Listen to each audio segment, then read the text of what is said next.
Good morning. I was going to come on and go, morning. And then I thought, that's a lie, because actually it's just good morning right now. It's been a tough week. It has been a tough week. But I just thought, that whole introduction reminded me of one of my favourite books that helped me, really helped me get through my sobriety. It's absolutely nothing to do with alcohol, nothing to do with being sober. It's a book of life that I think everybody should have. Everyone should have a copy of this. It's absolutely amazing. And you might have seen last Christmas that Charlie Mackesy and his team did a animation which extended this book even more. And one of the things in my sober journey that I'd noticed, that even right at the very beginning, it was all positive. I never put how I was actually feeling and all the withdrawals and the awful stuff until I picked up this book. And it said, this is one of my favourite bits on here, is, "What is the bravest thing you've ever said?" asked the boy. "Help," said the horse. And then on the next page it says, "When have you been at your strongest?" asked the boy. "When I've dared to show my weakness." And that was a really big lesson for me to learn, that it is okay to show my weaknesses. Life isn't all ha ha ha, it's fine. And this is what this whole vlog's about. It's about honesty, it's about real life, and I hope that's quite refreshing. That's what I want, and I really want to help people. And I hope that helps you, because what I learned is that by sharing my stuff that I was struggling with, it really helps other people, because they're like, oh yeah, I'm like that as well. So yeah, this book is brilliant. I loved this book. And just some of the other quotes are, "Isn't it odd? We can only see our outsides, but nearly everything happens on the inside. And we judge ourselves from our outside and the way we look, and comparing ourselves to each other. What do you think is the biggest waste of time? Comparing yourself to others," said the mole. So much great stuff in here. So if you haven't got a copy of that, check it out today. It really is a very empowering book, actually. And talking about empowering, I've been trying to empower myself. I mean, for 3 years I've been trying to come off of my duloxetine. Now, I've been on antidepressants since 1995. A long time. I think I've had about 6 months off of them in all of that time. Because I never felt right, never felt normal. I was always just like, ah. I mean, I'm just now anyway, aren't I? But since going through my menopause 3 years ago, and since getting sober 3 years ago, I feel me for the first time since pre-teenage years, really. So I've been very gradually reducing down my duloxetine medication. Now, I used to be on venlafaxine, actually, to be fair, about 5 years ago. But when I got diagnosed with the fibromyalgia, rather than adding in all the other medication like pregabalin and amitriptyline that makes all my symptoms worse for coordination and falling over and things like that, I was like, no. So I decided to go onto duloxetine, just transfer over, because duloxetine is used for anxiety, depression, urinary incontinence, fibromyalgia, neuropathic pain to do with diabetes, and there is something about arthritic pain as well. That's not conclusive, but other studies, the other conditions. And I'm like, look, I'm not going to take all these different medications. I'll just take one to do it all. And when I transferred over, it was quite difficult coming off the venlafaxine, so I just switch, because research said that was okay. It was quite tricky, so I did that. But now, so duloxetine increases serotonin and norepinephrine, or noradrenaline as we tend to call it in the UK. It increases that, and it also increases the dopamine, part of our reward pathways in our brain. So it kind of makes us feel more balanced and better in that way, and it has done. But I want to get off of it, because I'm not decreasing those chemicals in my body anymore. And I think my hormones are more stable, so there is more of a chemical balance. But you are prone with any antidepressants to withdrawal syndrome, and you shouldn't just stop them dead. You have to reduce them over.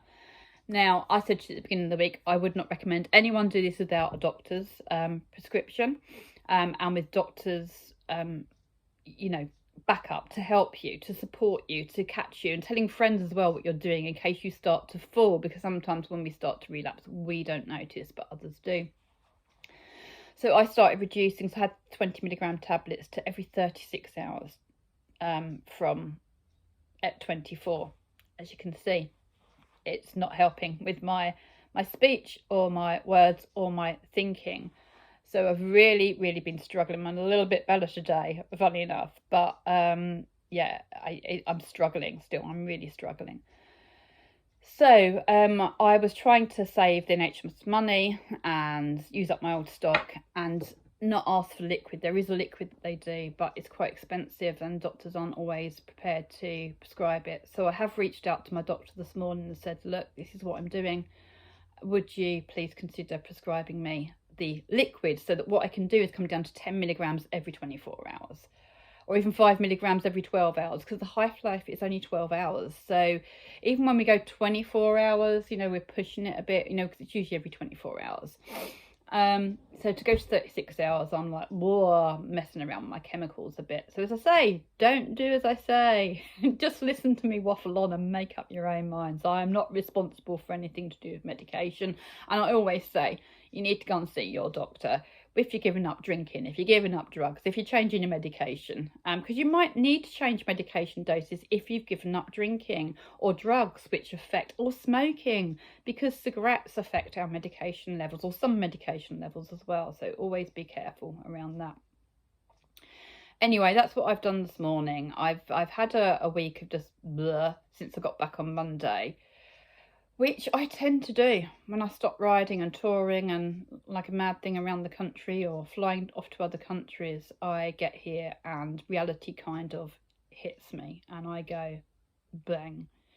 And I go bang with lack of energy, with tiredness, with feeling just grief. I don't feel low, I just feel grief. I know I am blessed with the fact that with my beliefs that I know I've been with Andy before and I know that I will be with him again, and I know when it's my time he will be there waiting for me. I have no shadow of a doubt, and if I did before, then going through that last month with him in the hospital, I have absolutely no doubts now, absolutely no doubts, and that makes me smile that he is going to be there waiting for me. And I completely lost my train of thought then of where I was going. Don't know. No. Anyway, it might come back. Oh yeah, I got it now. I have no doubts it's going to be there waiting for me. But it's that question of how do I get through this life without him, without seeing him. But I know he's all around me. I know he's here with me. And you just have to get on, don't you? You just have to get on. And you just... that's another thing in this book, you know, they're looking out at the outside at the wilderness, they're looking at the view in the future, what's there, something to these words, what's out there, it's the wild, it's on the unknown. Don't fear it, because we tend to have a lot of fear about, you know, the unknown, but I actually kind of enjoy that at times now. I do embrace it and it does help. And I've got lots of stuff going on. Although I slumped this week, I knew I was going out for lunch yesterday, which I did. So that was good. Today, I'm going to get my arse into gear and get down to a Citroen dealer in Dis to look at the little Citroen C3. And I might, because I did, January before last, look at the Skoda Fabia. To look at that with review to a Motability, on the Motability scheme of getting the car, because... you know, I am aware that there's things I haven't done this week because I didn't have the energy to get my bike gear on and go out and do it. So I do need a car, because otherwise I'm going to, through winter, probably slump even more. So I'm going to go and look at that and see if I can get a Motability car, because they take months and months and months to come through, some of them 6 months anyway. So I'm going to do that and get my ass out. Yeah, and... so I'll probably see you later at the garage. But the other things are, I'm excited planning is I'm going to book a trip to Disney for me, Jack, Gabs and Arthur in January. We're going to be up there for Jack's birthday, because that's something Andy and I wanted to do, was to take Arthur to Disney. So I'm going to do that. And also I'm planning for, it's all booked with my friend Jerry, who came over the other night for some tea. Oh yeah, I did make a nice... dal curry with those turnip things that I showed you. I don't know if I really told you about that. I might have done. Yeah, my turnip things that were meant to be beetroots. made a nice curry with it, with carrots and red lentils. I'm not going to stop this because I want you to see how the serotonin levels are like messing with my thinking.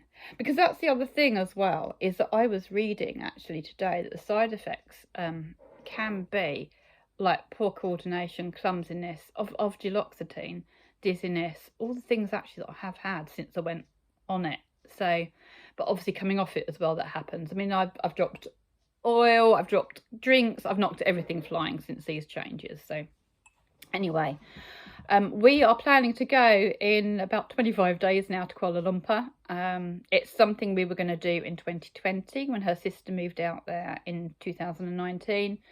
But then obviously COVID had other plans. We were going to go in April 2021. COVID had other plans. And then Andy got too poorly, really, for like once the travel restrictions had lifted, Andy was too poorly for me to leave him. And it wasn't a place he wanted to go. It's somewhere I was going to go with my friend. And after Andy had died, she'd said to me, I've booked my tickets if you want to come. So I'm jumping on her flights and going out there. So that's exciting.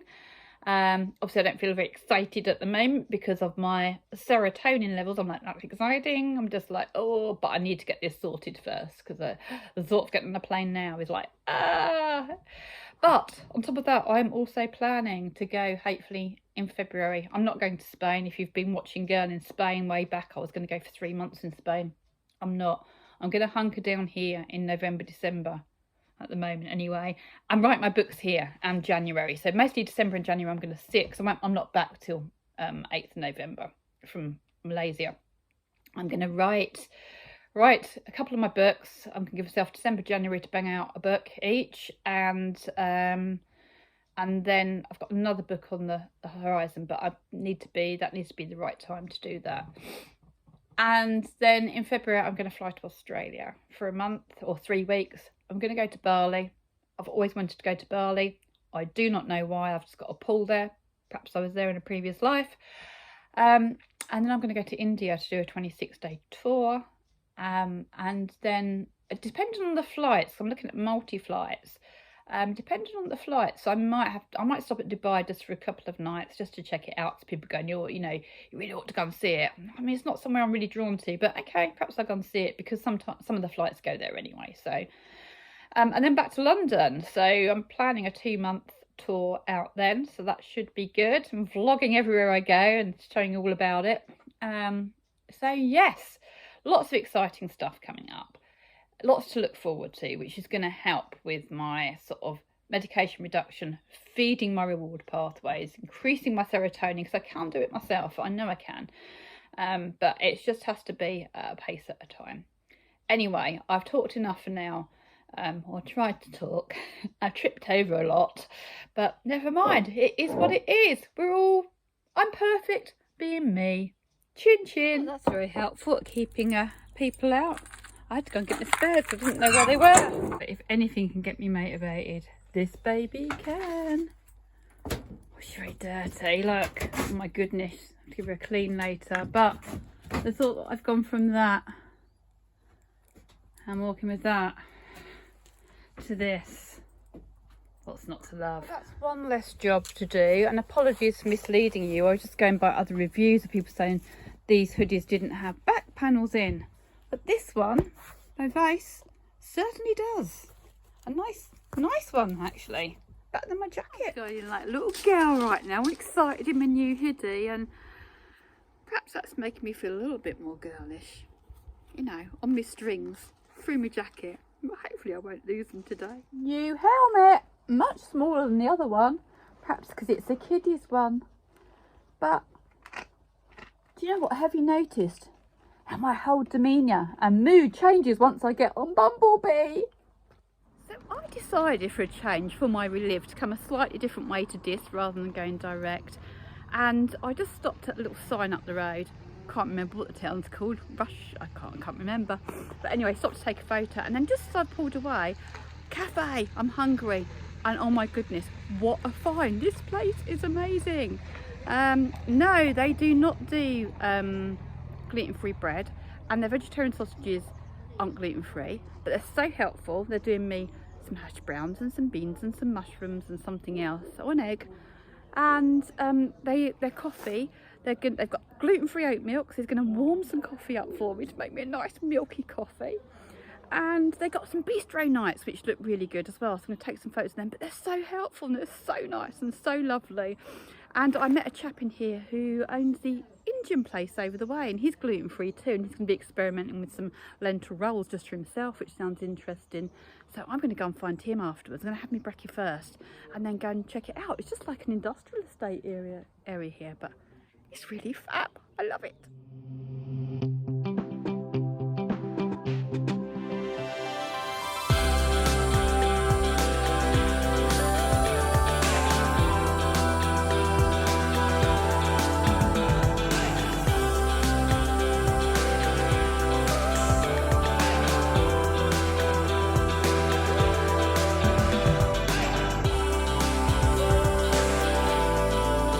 Wasn't the coffee they were warming up. The coffee comes out hot. It was the milk they were warming up. It was delicious coffee. It was so lovely in there. Good review coming up for them. Really, really nice, really friendly, really helpful. And apparently they say they can vouch for the Indian because they say the curries are really, really good. This is how good I'm at map reading. Like, you are here, first unit on the left, so I figure that should be down there. That's a florist, so I reckon it must be up here. Let's go look. Nah, not that way. What a surprise. I found it. A lovely man. Sorry, what's your name? Phil. Phil came out looking for me to show me. He saw me walking past, and there is so much great vegan and vegetarian goodies here, and it's all fresh. But I'm going to let him explain to you how he cooks and prepares it all. So it's all Indian, not British Indian. So it's what they call desi, which means that it's home style. It's everything that I learned to cook in India about 22 years ago. It's all natural. There's no base gravies, no colourings, no flavour enhancers. It's all fresh masalas, freshly cooked. Half our range is fresh, half is frozen. And we have vegetarian, vegan, pork, mutton, lamb, beef, chicken, fish, shellfish, blah blah blah blah blah. So we do everything. There's even a paneer dish down here as well. Yeah. I learned initially to cook in Kerala, so it's predominantly South Indian fish and vegetarian, and now I cook everything from Pakistani to Bangladeshi to Sri Lankan, but it is 90% Indian, South Asian. Amazing. And I sometimes cook a Jamaican curry goat. Sometimes. Yeah, well, I won't be eating that, but apparently curry goat is very good. But no, but even before I went vegetarian, I couldn't eat goat because I used to have pet pygmy goats, and I just couldn't do it. Although I did have pet chickens as well, and I still ate chicken for a long time. So there you go, go figure. But, yeah, well, we cater for all dietary requirements. Brilliant. And so people can pre-order if they want to, can they? Yeah, you can pre-order on the website. Monday we put the menu up at about 4 p.m. and then we take it down Thursday evening at 6 p.m. And the reason that we have to bring it down on Thursday night is we label and pack the curries for the orders on a Friday morning. So we have to close the orders at a certain point, obviously, so we can then get on and pack all the orders up. So you can pre-order on the website. If you pre-order on the website, there could be up to 30 varieties available every week. Wow. If you just pop into the shop anytime you want to, I say anytime you want to, we're only open Fridays. Oh yeah? Yeah, Oh. simply because the rest of the week I'm cooking. As I say, there's no shortcuts here. This food takes a long time to prepare. Yeah. So I am cooking 2 or 3 days with the frozen obviously at the beginning of the week because that wouldn't be fresh by Friday, and then I cook the fresh at the end of the week. Fantastic. And then we open the doors on a Friday afternoon. Well, I found the right day to ride 12 past, till didn't 6. I? 12 till 6. Okay, 12 so till 6. collection only, is it, I take it, or is it delivery? And we deliver on a Saturday. Right. If you want a delivery, the last question on the website is a drop-down menu. You can either click on the farmers market that we're at that week, Right, which okay. is every Saturday, Yeah. or you can click on delivery, but you have to spend over £40, or you can just click on collect at the deli on a Friday between 12 and 6, and then you can just choose whatever you want to any value, pop in and collect it. Okay, and where is the deli? Where are we right now? Unit 1, Half Moon Farm, Rushall. Okay. Yeah. And it's clearly signposted, apart from ditsies like me who just can't read them There's out. a great big sign on the side of the... And we'll have a flag at some point as well, That'd just to be make good. it really obvious. That would be really good. But yeah, we are a little out of the way, but people travel here for the food simply because the food's that good that it's worth the travel. Definitely. And it's okay. premium food as well. We're not a takeaway. We're not just knocking out, you know, British Indian curries. It's all very authentic, made with the very best ingredients. So it's for the curry connoisseur, really. Brilliant. Well, I'm going to try 4 of them there. Look, I've got already. And what's your website? So it's chapman.co.uk. Fantastic. Lovely. Thank you. All right. Bye. Bye. Literally, it is right there. That first door that is opened for me. And this is Chapman. I just had a lovely, lovely interview with him. Amazing man. And do you know what? I'm so happy I could cry again this week. Tears of happiness again, because look at this. I've been wanting to start eating really healthily, not having processed food. I really want to do natural, but to cook it, as you know, is such an issue for me. And even when I do try, I end up burning myself or someone else or the food, you know. Send the smoke alarm off every time. I just tried to cook some crispy noodles the other day and I've got 3 burns on my fingers. Yeah, so I've got at least, in fact, there's probably 2 portions in each, so I've probably got 8 days worth of food in there. I'm going to put in my freezer. And all I have to do is a little bit of rice in the microwave if I'm up to it. Or, yeah. Oh, I'm so happy. Amazing. And it's only open on a Friday, so I chose the right day. Everything happens for a reason. I decided to come this route just to make my Relive journey a little bit more interesting for you. And look what's happened. It's great.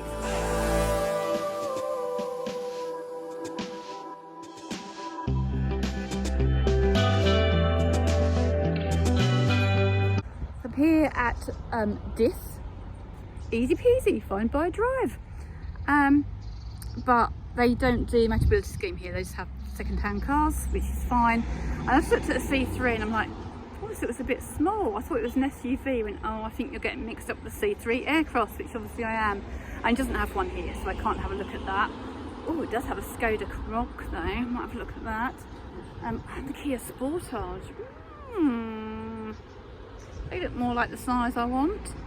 I'll have a quick shifty around here, and I'm going to have to make another day to go to Ipswich and Norwich main dealers. These are the things we have to look at. So the Kia Sportage is no good because I need to be able to get my walker here, put my foot on it, tip it and throw it in the back of the car. Can't do it with that. Although I'm sure the boot's going to be brilliant. This looks a little bit better actually. Nice height. This is what I need to look at, is the height. So I don't have to bend down or bend up, and that looks quite good actually.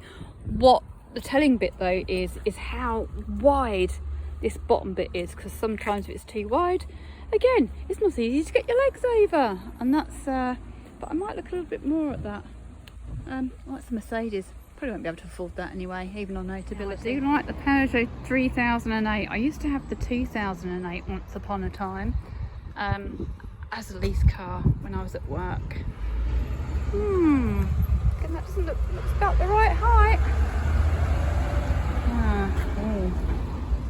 I quite like the Peugeot 3008. I can't really ask him to open it up for me though, because obviously it's second hand and they're not going to sell it to me. It's just doing me a favour, saving me traipsing around all the Peugeot shops, etc. But anyway, I'll make another day. I need to go to Peugeot.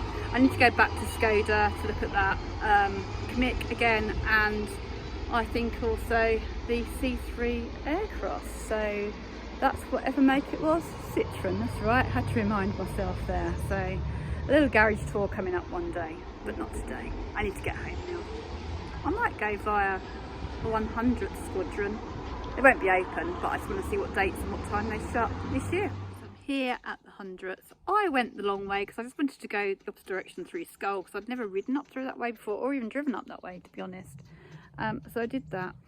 But I'm here, and one of the reasons I come is to see what when they close for the season, and it is October, so they're open weekends to the end of October. They're also open May till September on a Wednesday as well, 10 to 5 on both days. I think it's free. I'm pretty sure it's free. Last admission is at 4 p.m. I'll take a picture of the sign so you can see the website though for more information. Oh, birds are great today. Anyway, one of the reasons I've came here is because I don't know if you remember, if you saw my Cop Doc when I met one of Andy's friends there.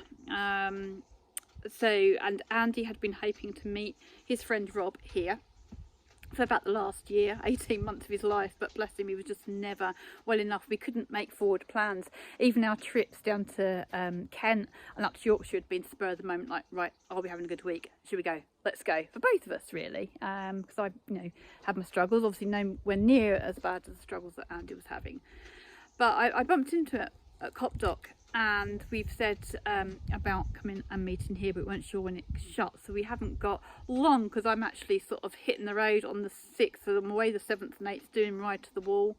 I would be around the next weekend in October though, so we haven't got long to do it.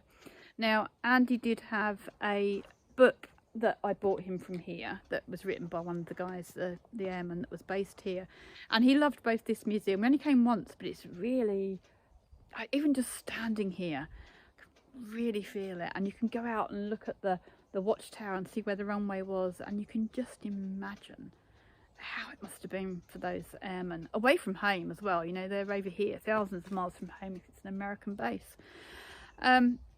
But yeah, so I bought him the book, which he loved also, and I was, I put some books to charity, and I just didn't want to get rid of that one. I just wanted, because I remember him reading it. I can't remember if it was birthday or Christmas, but he enjoyed it. And I said to Rob that I can't think of a nicer person for it to go to, so I think it would be really fitting. So I'm going to go home and write a little dedication in it for Rob as well, in memory of Andy, and hopefully get to meet him here at some point before end of season and give him the book. And talking to friends, I just spoke to Andy's friend Kev, his best friend from school days, I think. Perhaps it was work days, I don't know, but it was his best mate. And he again, like one of Andy's other friends, said, well, that chapter's gone now, you move on to the next chapter. And I before have said, no, my Andy chapter will never be over. But actually, my chapter with physical Andy being here and the physical being is over, isn't it? But I can go back and revisit that. But I am on to my next chapter now. But that's not apart from Andy. I'm still with Andy. It's just in a very different way now. He's just all around me. And as a spiritualist said in Spain, which was really quite wonderful actually, what she said was, he can support you now. He says he can be with you and do more for you now in spirit than he could do in his physical being, because he was just too poorly.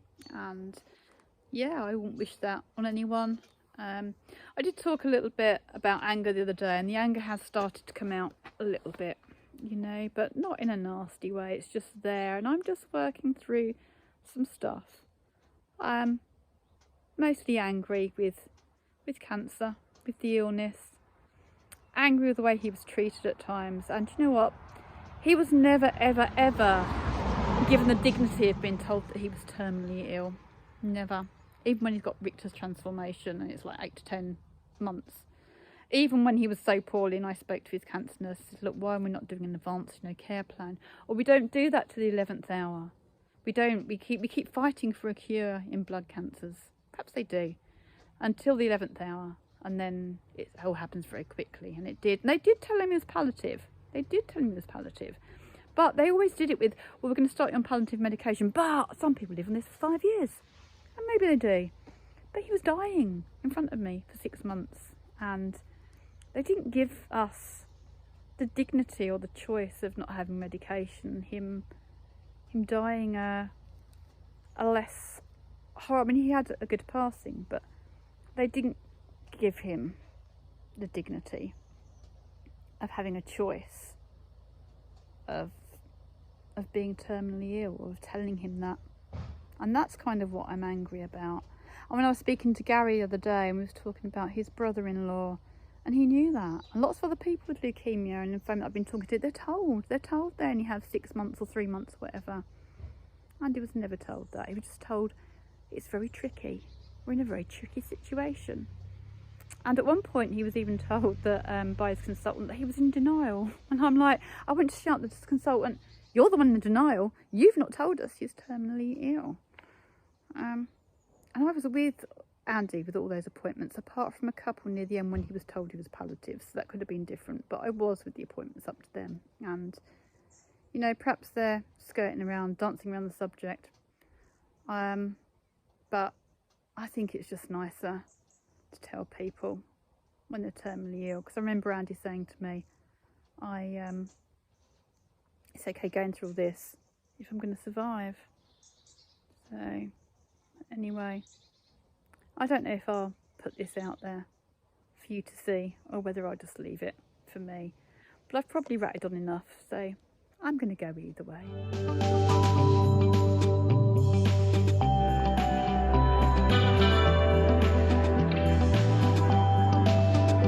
That last bit of road was really, really horrible to ride. Definitely do not ride it on 2. I struggled in 3. The moss in the middle of the road was making my back wheel slip. There's gravel all over the place, so just don't do that. I'll take a picture for my Relive so you can see where I'm at. I think I'm at Thorpe Abbots, and this is obviously what used to be the old town pump and water. How cool is that? The gift this well, the parish of Thorpe Abbots by Edward E. K. Esquire. Oh, 1867. And it was restored, the canopy was restored in 1979. Home sweet home. I've just woken up the whole caravan site by bibbing twice on my horn accidentally. Nearly dropped my helmet on the first trip out, but managed to save it. Didn't lose my gloves though. They're still threaded through. Threaded through. I do get a bit tangled up when I'm walking along. But yeah, I've talked enough today. I'm going to go for now. I'll see you tomorrow, maybe. Bye bye for now.